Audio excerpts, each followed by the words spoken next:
edad na, hindi ko alam ko yung panganay namin ay edad siyang 60 na paalam na.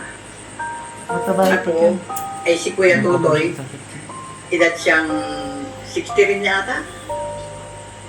Ako ay 75 na. Ngayon, bonus na lang daw yun. Ay, ang gusto ko sana na ako ang mauunan magpapahinga sa kanila dahil bonus na yung binigay ay 75 na ako. Ngayon, ang gusto ko kung halimbawa magpapahinga na rin at kukukunin ng Panginoon Diyos na ang nasa isip ko ay makapagbalik ko sana ako bago kukunin ng Diyos.